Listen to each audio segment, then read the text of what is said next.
A ver, imaginemos esto por un momento. Buscamos la famosa ciudad del Monte Fuji o la mismísima metrópolis de Tokio, o intentamos rastrear un término en un archivo digital. Y de golpe, el buscador nos escupe a la cara un laberinto caótico de letras. Literalmente la misma ciudad o el mismo apellido histórico, escrito de 3 o 4 maneras totalmente incompatibles. Parece una tontería, un simple error al teclear, ¿a que sí? Una especie de guerra silenciosa que ocurre ahora mismo bajo nuestros dedos.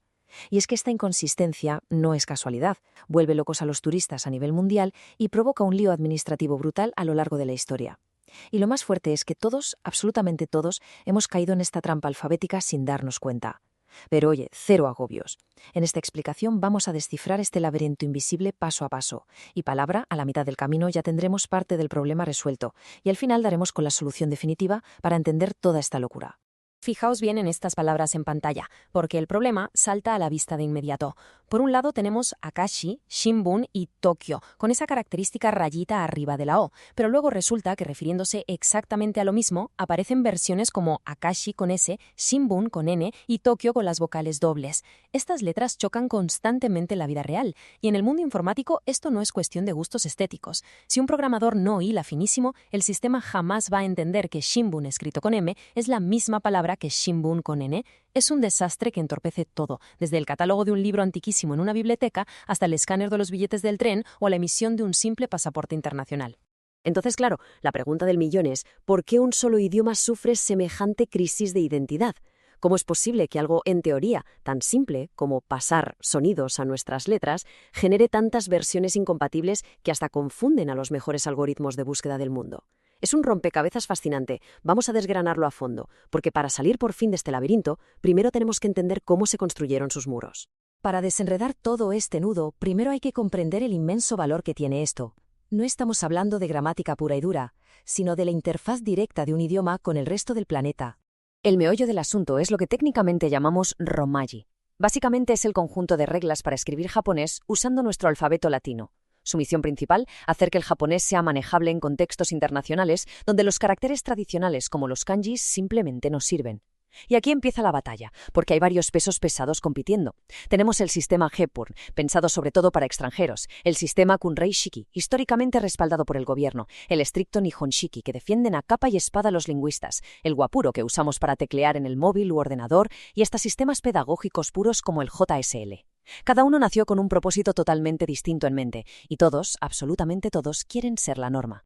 Pasamos a la sección 2. Siglos de evolución lingüística, de misioneros a la modernidad. Vamos a dar un salto rápido en el tiempo, porque esto no es, ni de lejos, un problema que nació ayer con Internet. Es una auténtica guerra ortográfica que lleva viva cientos de años. Si nos vamos a finales del siglo XVI, los misioneros portugueses ya andaban imprimiendo textos para adaptar los sonidos. De hecho, en 1603 ya se publica en Nagasaki un diccionario brutal, el Nippo Shisho. Damos un salto gigante hasta el siglo XIX, la época en que Japón se abre al mundo, y entra en escena el misionero James Curtis Hepburn. Este hombre populariza un sistema fonético espectacular, pensado para que los angloparlantes supieran cómo pronunciar al leer. Pero cuidado, en los años 1880 los eruditos japoneses dicen, un momento, y proponen el Nihon Shiki, un sistema superlógico y matemático que prioriza la estructura del propio idioma por encima de cómo le suene a un extranjero. Fue tal la tensión intelectual que el gobierno tuvo que intervenir en 1937 adoptando un sistema intermediario llamado Kunrei. A partir de ahí, el gobierno ha estado en un tira y afloja constante. En 1954 sacaron una norma un tanto confusa con 2 tablas distintas, creando décadas de total inconsistencia. Pero claro, la sociedad iba empujando por otro lado. A principios de los 2000, los organismos cartográficos decidieron, por pura comodidad para el turista, empezar a usar Hepburn en los mapas. Y toda esta locura nos lleva a un momento clave, diciembre de 2025. El gobierno emite una nueva notificación que sustituye la vieja norma de los años 50. Es un hito histórico. Esto significa que a partir de 2026 los diccionarios, los colegios y los libros de texto de todo el país se van a actualizar por fin. Y así llegamos a la sección 3, la solución oficial de 2025, o lo que es lo mismo, la victoria del Hepburn. Aquí es donde empezamos a respirar tranquilos porque la mitad del problema se acaba de solucionar. Sentimos un alivio tremendo porque el gobierno japonés ha puesto orden y lo fascinante de estos datos de la Agencia de Asuntos Culturales es que demuestran que la decisión oficial no fue capricho, la calle ya había hablado. Al preguntar a los ciudadanos cómo escribirían la ciudad de Akashi, un arrollador 75,4% eligió la opción de Hepburn frente al antiguo sistema. Para Aichi, un 88% votó por usar la che y en Gifu más del 83% prefirió usar la letra F. Vamos, que la sociedad, en el día a día, ya había convergido abrumadoramente hacia Hepburn. Y ojo a la nueva norma porque es sumamente inteligente. Fija el Hepburn como base, pero con una flexibilidad brillante. No te obliga a cambiar palabras que ya son universales en el mundo entero. Palabras como Tokio o matcha pueden seguir escribiéndose como siempre, sin dramas. Además, respeta explícitamente cómo la gente y las empresas quieren escribir sus propios nombres. En la superficie parece que el conflicto está cerrado, ¿verdad? Por fin tenemos paz en los mapas y en los carteles. Pero cuidado, no cantemos victoria, porque la realidad oculta nos va a dejar helados. Sección 4. El conflicto digital oculto. Bienvenidos al inframundo de las bases de datos, porque si creíamos que todo estaba solucionado, agarraos fuerte que ahora viene la verdadera tensión. Resulta que hemos arreglado el mundo físico. Estupendo. Pero en el entorno digital esto es una catástrofe absoluta. El sistema Hepburn es maravilloso para que leamos un cartel y nos suene bien, pero es una pesadilla insufrible para las máquinas. Fijaos en esta comparativa. El estricto sistema Nihon Shiki es matemáticamente perfecto. Cada sonido original tiene una letra distinta en nuestro alfabeto. Por ejemplo, en japonés hay 2 caracteres diferentes que el Hepburn, como solo se fija en el sonido, fusiona y escribe igual, ji.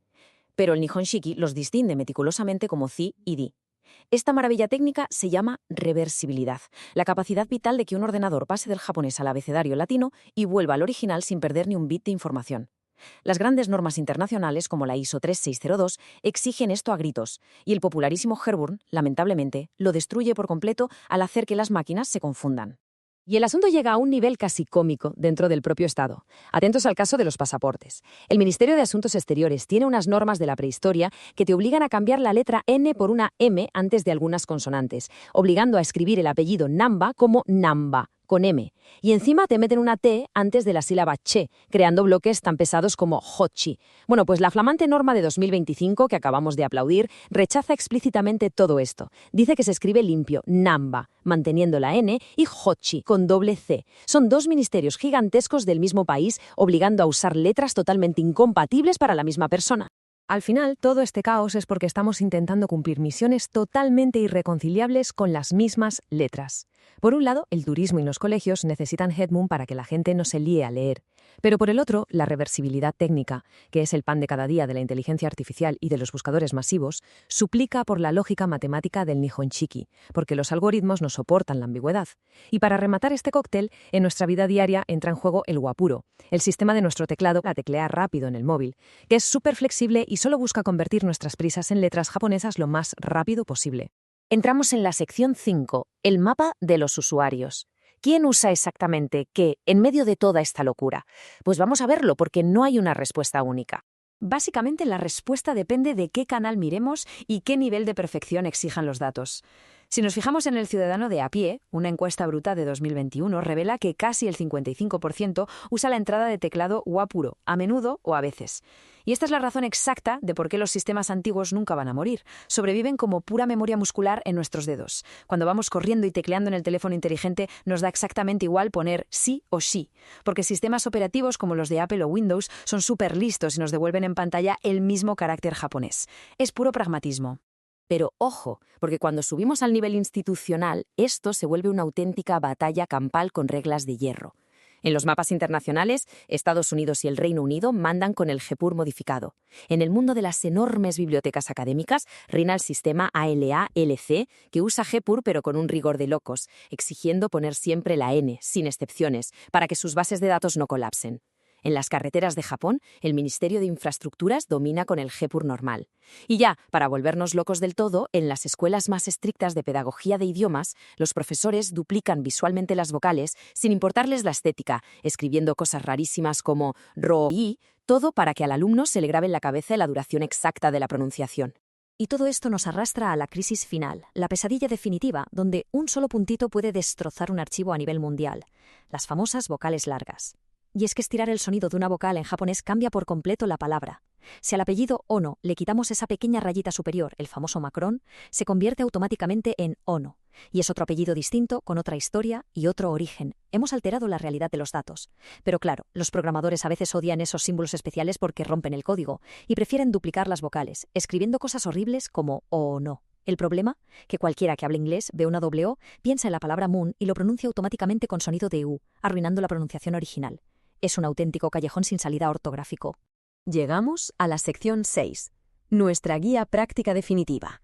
Después de haber tocado techo con la complejidad, es la hora de la verdad. Prometimos dar una solución para salir victoriosos de este caos, y eso es justo lo que vamos a hacer, aportando una herramienta clave para cada usuario.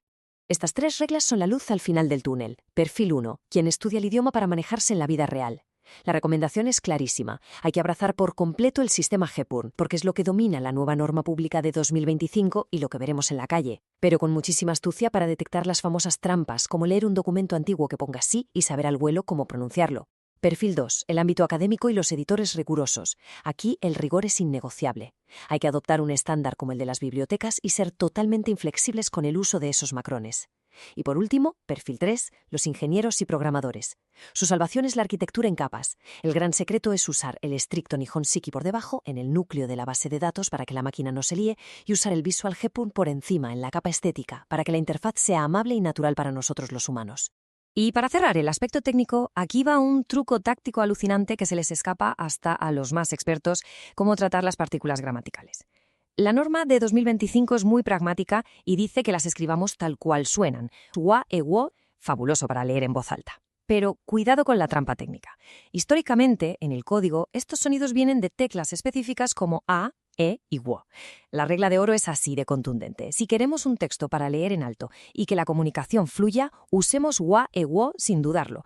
Pero si nuestra misión es archivar el código fuente original para que un ordenador sepa exactamente qué tecleó el autor 100 años atrás, usar las versiones literales a e wo es la única forma mecánicamente segura de que la información no se corrompa para siempre. Después de haber sobrevolado siglos enteros de feroces debates entre misioneros, eruditos y ministerios inmersos en cambios de normativas y dilemas de programación, nos queda una reflexión final absolutamente ineludible. Ese gesto tan mundano de teclear el nombre de una ciudad o buscar una marca en nuestro dispositivo no es, para nada, un simple trámite sin importancia. Aunque no lo veamos, es una profunda responsabilidad histórica. Cada vez que elegimos escribir una M en vez de una N, o cada vez que decidimos pelearnos con el teclado para añadir un macrón, estamos tomando partido en una monumental evolución lingüística. Estamos dictando silenciosamente cómo se estructura, cómo se organiza y cómo entiende las cosas la red de bases de datos de todo el planeta. Así que, de verdad, es sobrecogedor pensar en el enorme peso cultural y sistémico que escondemos en cada pulsación. La próxima vez que el autocorrector intente cambiarnos por la fuerza una simple palabra o que estemos catalogando un documento crucial, merece muchísimo la pena hacer una pausa. Parar un solo segundo, mirar fijamente esa pantalla y preguntarnos con un asombro brutal ¿en qué oscuro, antiguo y tremendamente complejo sistema invisible están confiando exactamente nuestros pulgares al teclear ahora mismo?